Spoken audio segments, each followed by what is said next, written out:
By the time my talk will be over, almost 10,000 hours of content will be uploaded on YouTube.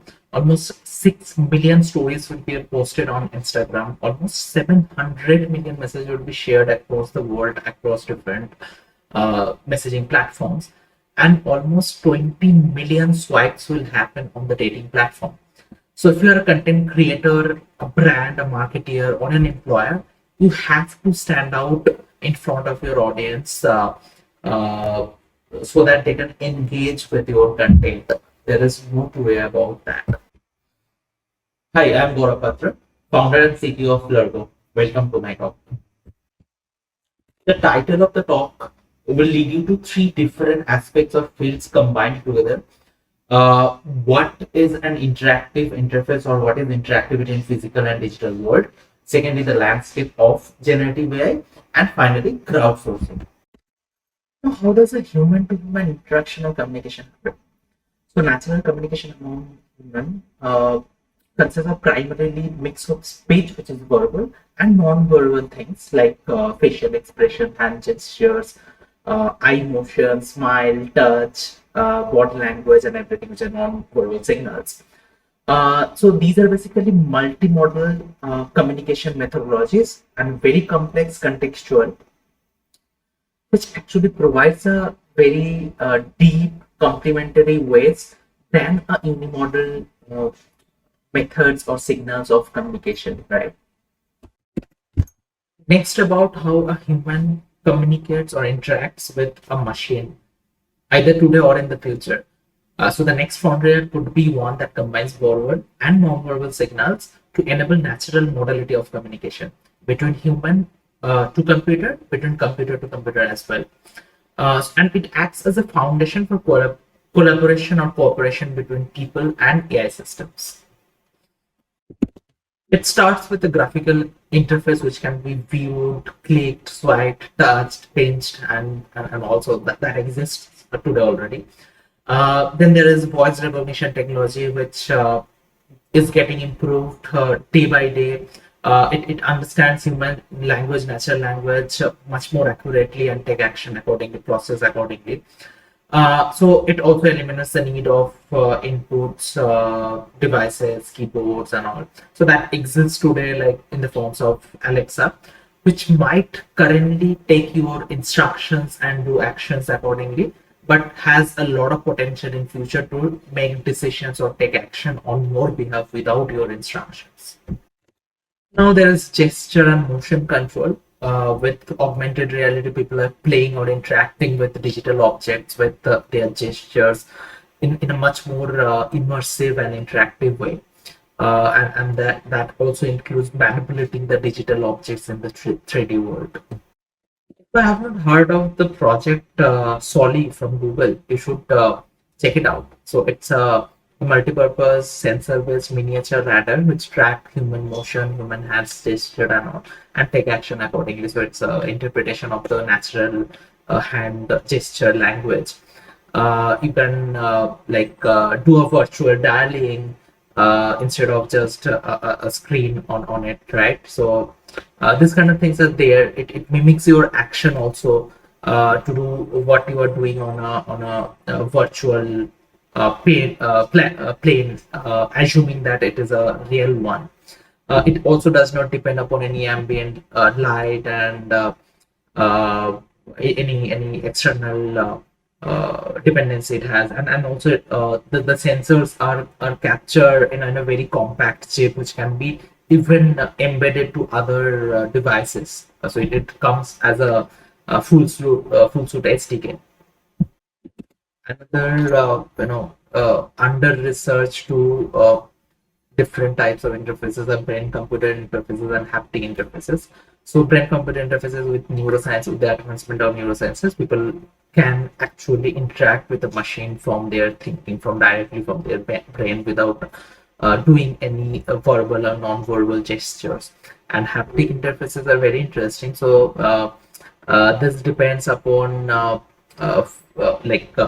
you can do they claim that you can actually get physical sensations from a virtual world, right? So it's a communication between two set of sensors, and in between there are intelligent machines, and if you are doing some action from one side, the other person on the other side can actually feel that, right? It can be it's a very interesting thing that people are actually researching on. A lot of sensors and all are being involved into that.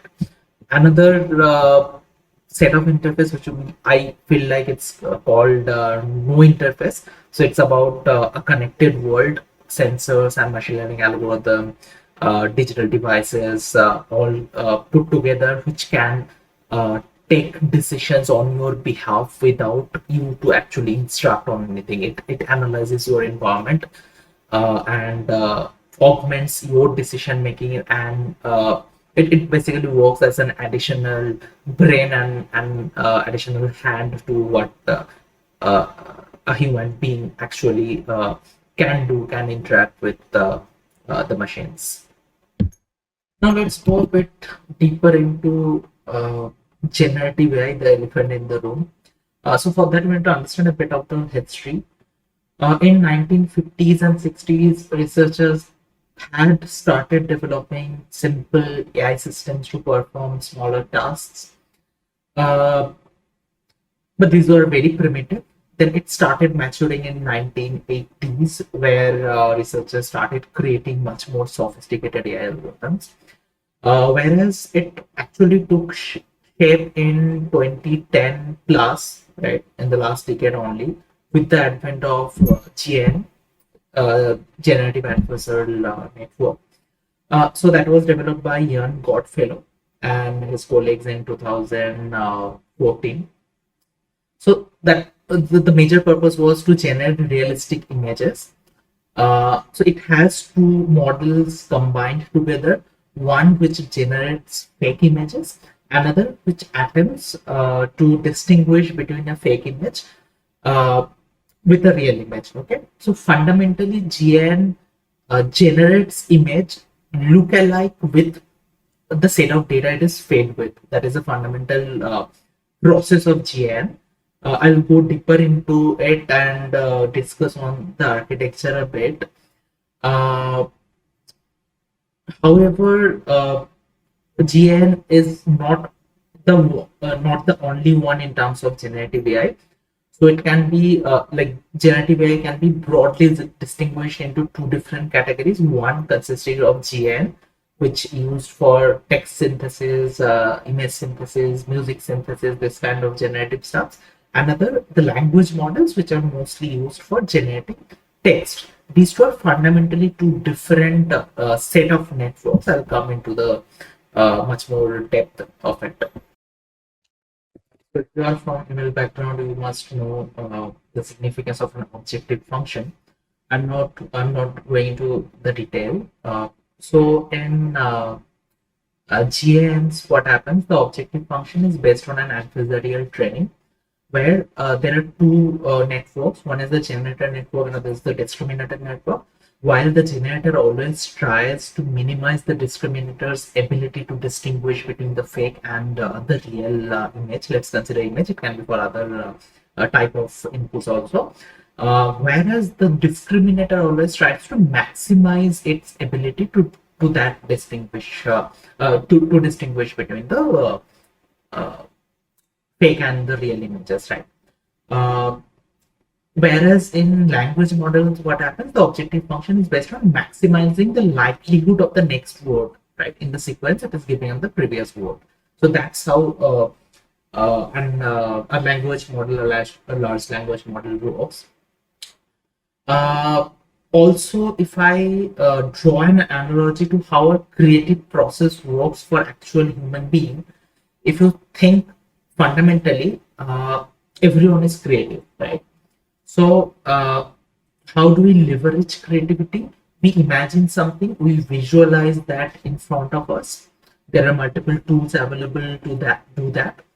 We uh, iterate on that. We change something. We reimagine something and visualize again, then again reimagine, like that. So that's how creativity is a iterative process. If you think fundamentally how a GAN works, it also does the same thing, right? So it is an iterative process to make the engine more and more creative. So we are going towards the direction where GNs can actually augment the human creativity. Maybe researchers are going towards that. So yeah.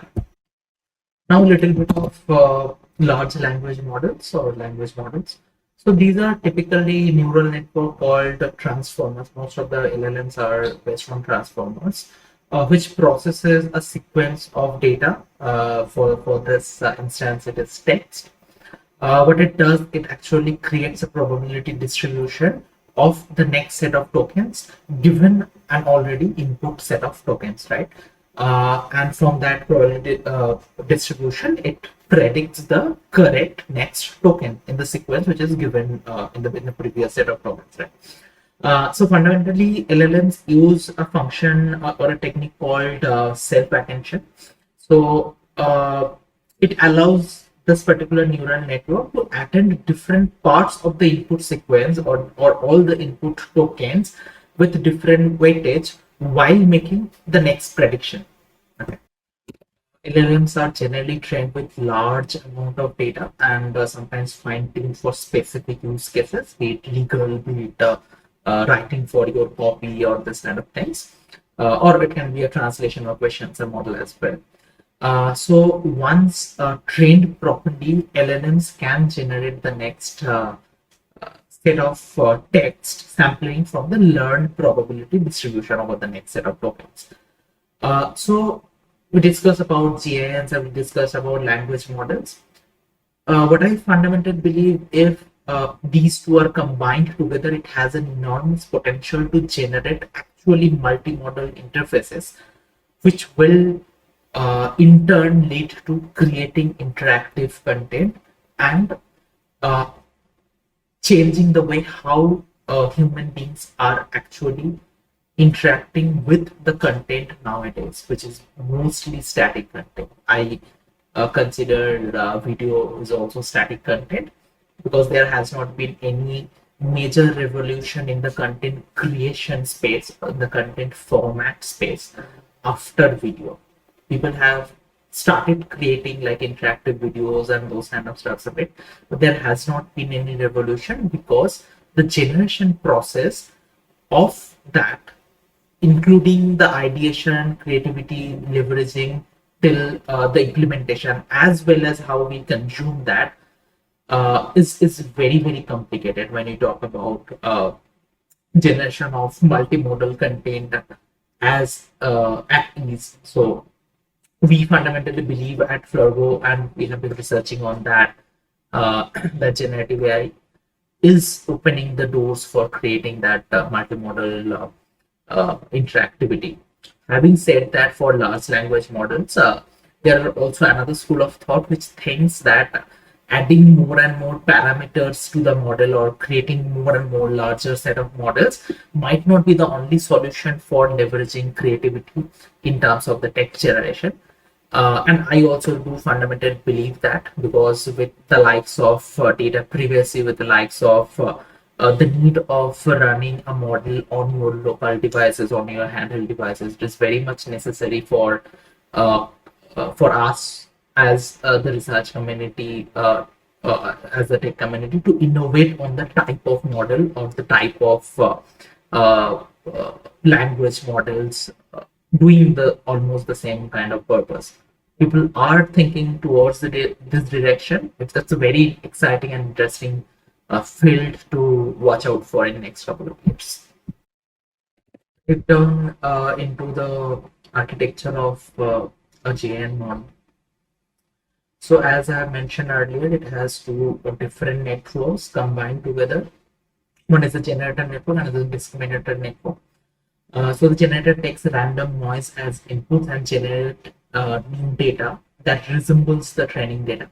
And the discriminator's responsibility is to take that real training data and distinguish uh, between the created data, like what is the variance between that, right? During the training process, the generator and the discriminator are trained with an adversarial manner, where the generator aims to fool the discriminator and the discriminator aims to correctly distinguish between the real and the generated image. And over the time, the generator learns to generate more increasingly realistic data uh, that can fool the discriminator that this is actually real, but actually it is a fake data. So that is the fundamental. And once trained properly, the generator can be used to generate a new set of data which is similar to the training data set.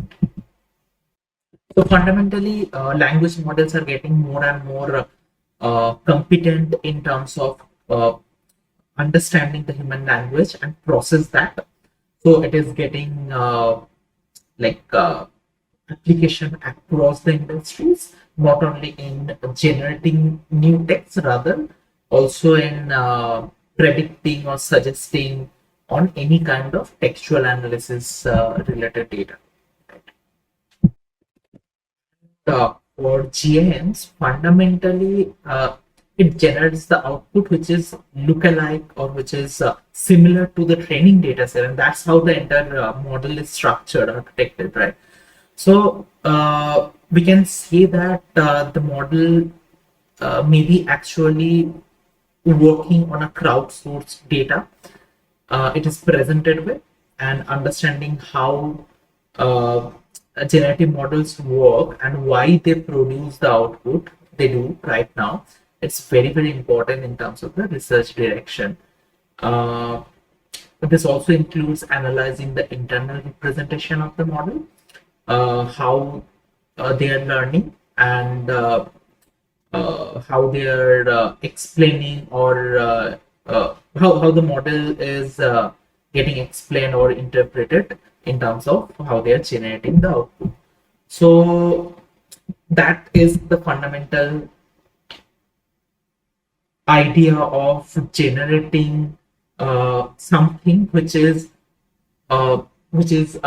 look-alike, or which is influenced by a crowdsourced creativity which is fed into the generative and adversarial network. Fundamentally, generative AI is at a very nascent stage, very fundamental building block stage. And apart from watching out for the explainability, there are multiple other things from the model understanding perspective. It is worth watching out for. People are working towards generating more improved training techniques. One area of active research is developing better techniques for training generative models, such as more stable and efficient optimization algorithm methods, or avoiding mode of collapse of GNs, like that. Multimodal generation is also being looked at very closely. Different techniques are getting developed into that. So how we can generate an immersive content, which is a combination of text, video, images, audio, everything putting together, which is multimodal generation. People are also researching towards controlled generation. That means developing generative models which can be controlled to generate in a specific direction or in a specific type of output, right? Which is characterized based on some defined criteria. And also people are researching with respect to incorporating prior knowledge to that, prior knowledge to the generative models. So this includes developing models that can learn from structured data, such as graphs, tables, or that can also leverage external knowledge sources, such as knowledge graphs. So we're thinking about crowdsourcing interactivity. One is definitely for idea generation, so where different variations of iterative creative process is sourced from different sources, different people who are creative and who are good at different areas of adding interactivity. Someone might be good at generating the interfaces, someone might be good at generating the background, generating the assets, generating how different assets interact, what is the logic between uh, the interaction between different objects, how people are interact with the objects, generating content and all those stuff, right? Experimentation is definitely one of the areas of uh, crowdsourcing interactivity uh, through generative AI for sure, because rapid experimentation leads to more and more creative content and rapid like creating hype in that particular direction, that particular field. Refinement is definitely another very important area. So when I uh, get something in front of me, I uh, use AI to refine that process. Let's say extending the background to an infinite image, getting the background much more crisp, tweaking with the uh, uh, brightness, the other aspects of the interfaces, and also with the interactions, how people swipe, how people do animations on top of it. Everything needs a lot of refinement.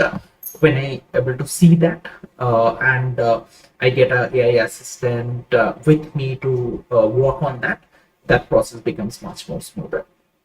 And one very crucial area is generating multimodal interfaces. As I mentioned, that generative AI has a potential to democratize creation of text, video, images, audio, everything put together to create a multimodal immersive experience, both in like 2D as well as in the 3D panel.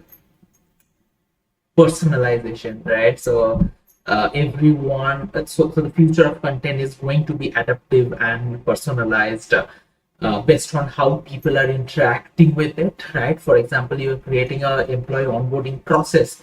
It has to be interactive. It has to be personalized for each of the employee, so that they get that value out of it and they engage with your particular set of onboarding content. But this is my most favorite area, how we are experimenting with a particular example. You'll at the end of the slides, end of next few slides, you will get to know what we are trying to build here. I'm just giving you a few context. So if you are actually trying to create an engaging and interactive content, you'll need different set of features which exist today in some form or other, and put things together with an AI assisted way.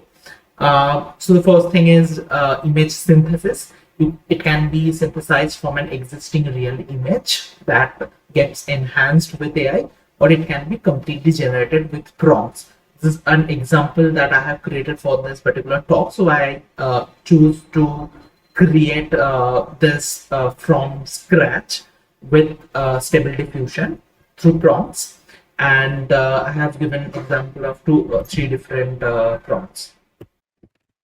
Next, let's say I want to make this landscape infinite. I can imagine it as a long platformer sort of game-like interface. So I'm doing that with AI itself, and that is context. If you see the infinite landscape, it is similar to the one image that I have chosen from the generated one, which is the which is the unicorn uh, like walking on running on the surface of Mars. Now I integrate with a language model like GPT-4 to generate an idea where I give the prompt, let's say a gamified startup idea validator. It gave me the name Unicorner. I can choose my own name as well. And I will be able to launch it for the early stage startup founders as my perfect TG. So language models are so powerful nowadays that it can not only give you the or generate the questionnaires or the format of the entire game, but also it can analyze if the TG who are interacting with the uh, particular content is giving some responses. Can also analyze, uh, give them suggestions, and finally it can give you a score based on the clarity of idea that you have as a startup founder, right, for this particular use case. I'll just quickly uh, take you through the next steps where I have taken a screenshot of someone actually playing the game. Now, it asks you first about creating, write down your startup idea. Now, let's say the early stage startup founder responds with something called "I'm planning to create a decentralized investment platform." Now it guides me through the next set of questions. What are the things I am a start as a startup founder wants to validate, and whether I have clarity on that. Based on that, it gives me some score. But also, like, I have a few more questions for you. So, how do you facilitate the fractional ownership part, as it is not legal in India? Uh, the founder says, "Okay, I'll form an LLP and it holds the share in the assets." It validates and says, "Okay, that is a good thing." Now, how do you validate your market size or the growth potential, right? So it creates, as a creator, if you want to create something which is a startup idea validator and wants to launch it for your uh, target audience, which is the early stage startups, early stage startup founders. So that's about it. It creates an entire interactive interface, right? Even that UI can be created through generative AI. A lot of tools are already existing, like Galileo and all. So we are integrating everything together at Floro to create the entire thing end to end. And it can be utilized for employee onboarding, can be utilized for customer acquisition, a lot of other places where you want to stand out as a content creator, as a brand, as a marketeer, as an employer with respect to your content form. That's this. Few more slides to it, like you respond, okay, currently it's a very in an ascent format. You means as a startup founder, your users, right? Not as a creator. But it's growing at a 20% CAGR. It validates and says, okay, it seems has a good potential. Then it asks about my awareness with respect to uh, the GTM, how I'm going to create awareness about my product like that. So it's all about the idea validation stage. Lastly, we're living at a very exciting times where I believe uh, gone are the years where you generally operate your machines or operate your systems. You will rather cooperate with your machines in the future. It will be a augmented intelligence. Those kind of stuff are already there. But like it is going towards a direction where AI will not only act as your assistant, uh, can also take decisions on your behalf, can enhance your creativity, can augment your creativity with the crowdsourced creativity.